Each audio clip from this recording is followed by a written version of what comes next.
There was a time not so long ago when grown men set their alarm for 4 in the morning, not for work, but to go sit in a line. A line of cars stretching down the road, around the corner, farther than the eye could see, all of them waiting for the same thing, a few gallons of gasoline. It was the 1970s, and the families who got through it leaned on a handful of quiet little habits that almost nobody talks about anymore. Number 9 on this list was something the car companies were quietly glad to see us forget. Number 3 saved families more money than any coupon ever printed, and yet today we do the exact opposite without even thinking. And number 1? Number 1 wasn't a trick at all. It was a way of living that we have almost completely lost. Before we begin, do an old man a favor and tap that subscribe button, because what you're about to hear could save you real money the next time prices climb. And believe me, they always climb. So pull up a chair. Let's count them down. Number 12, the half-tank rule.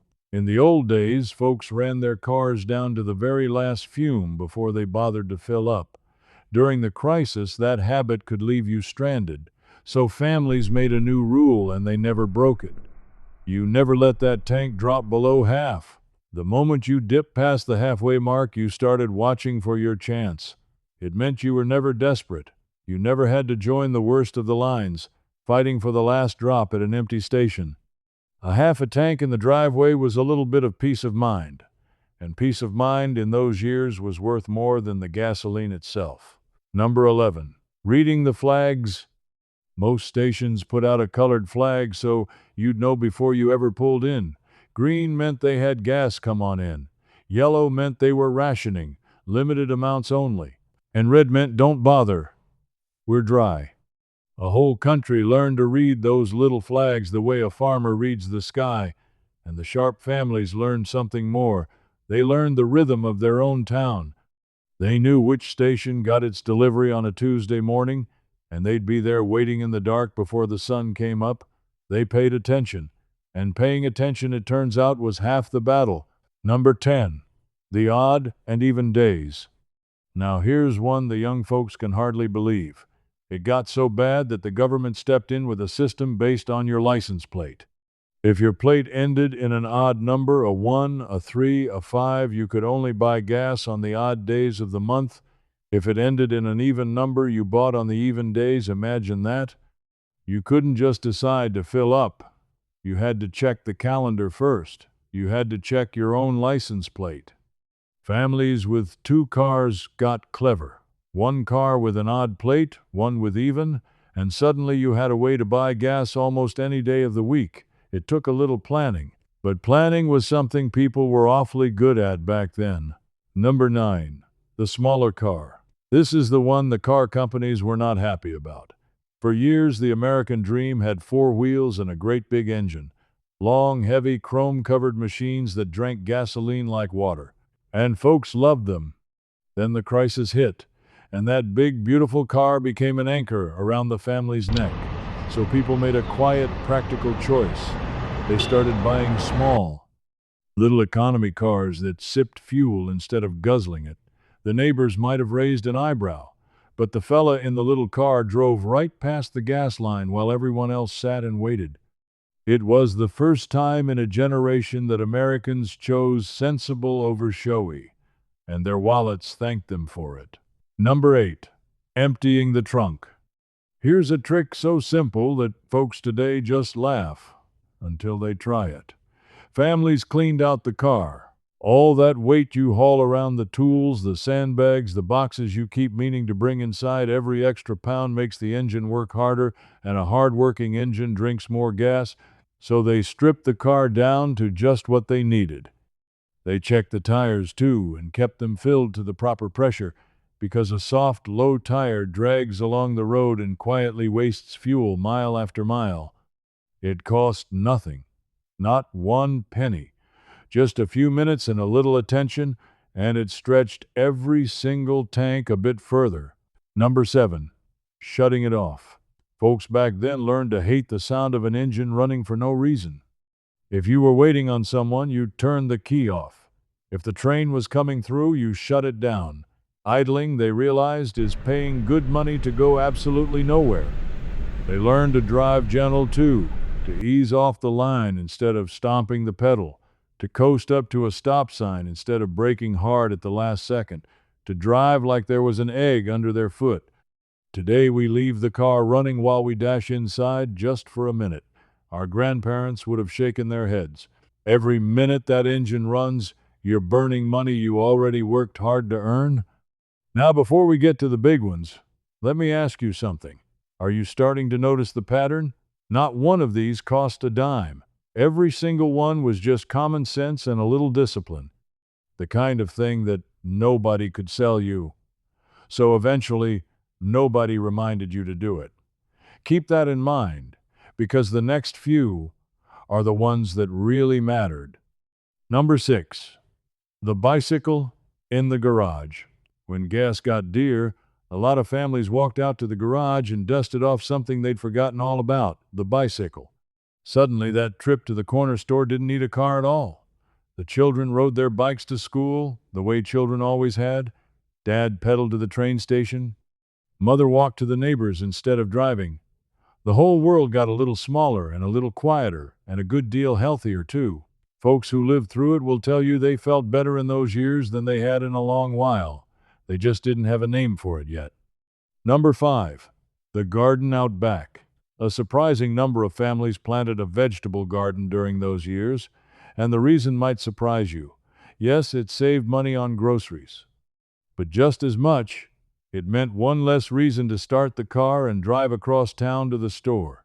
A few tomato plants, some beans, a row of squash right there in the backyard. You walked out the back door instead of filling the tank.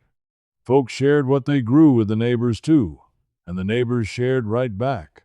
A garden fed the family, and it kept the car parked in the driveway. Two birds, as they say, with one very small stone. Number 4. The carpool. This one was really something. Whole neighborhoods came together. The men who worked at the same plant would take turns. Monday, you drove everybody. Tuesday, it was Bill's turn. Wednesday, Frank's. 4 men, 4 cars, but only 1 car on the road each day.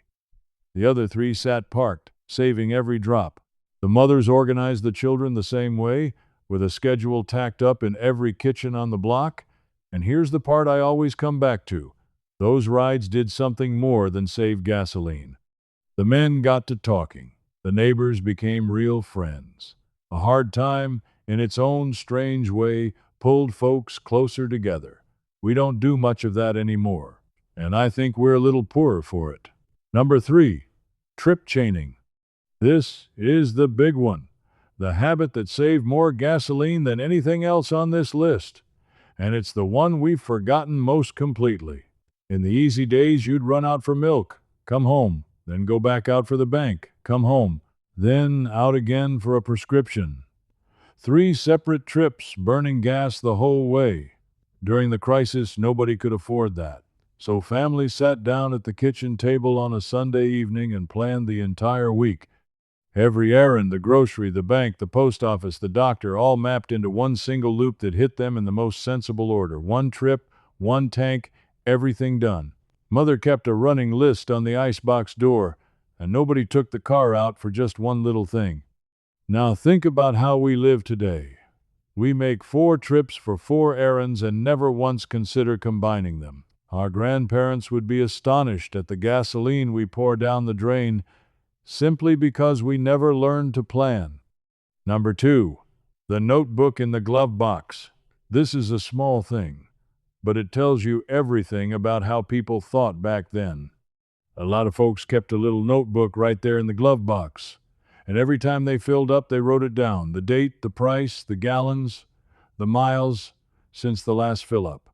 Why on earth would a person do that? Because it told them the truth. It showed them exactly what that car was costing them, mile by mile, and which habits saved fuel, and which ones wasted it. That little notebook was a quiet act of taking control. When the whole world felt out of their hands, a family could open that glove box, look at those numbers, and say, this part at least is ours to manage. There's a lesson in that, and it still doesn't cost a thing. Number 1. Staying home. The greatest trick of all wasn't a trick at all. Families simply learned to stay home and to find their whole world right there where they were. Sunday became a day to stay put. Many stations were closed on Sundays anyway by law, so there was no sense going anywhere. And so Sunday went back to being what it once was, a day for the family. You sat on the porch. The children played in the yard. You visited the neighbors on foot. You actually talked to one another. People rediscovered that most of what they needed was already close by, and a great many of them, looking back now, will tell you something that might surprise you. Those weren't the worst years of their lives at all. In some ways, they were among the sweetest. That's the secret hiding underneath every single trick on this list. You can get by on far less than you think. A little planning goes a long way. Neighbors are worth more than convenience. And the simplest habits, slowing down, paying attention, staying home, are very often the ones that carry you through the hard times. Our parents and grandparents knew these things in their bones. They didn't read them in a book, they lived them. So here's my challenge to you. Pick just one. Just one. Keep your tank above half this week. Plan your errands into a single loop, or simply stay home on Sunday and see how it feels. Then come back and tell me down in the comments which one are you going to try. I'd truly like to know. And while you're down there, tell me this. Do you remember the gas lines? Do you remember the flags, the odd and even days? Sitting in the car with your mother before sunrise? If you lived it, leave a word below. There are folks here who would love to hear it. Because these weren't just ways to survive a hard year, they were wisdom, the kind we let slip away the moment things got easy again. Our parents knew, and now, so do you. If a story like this stirs up a memory or teaches you something worth keeping,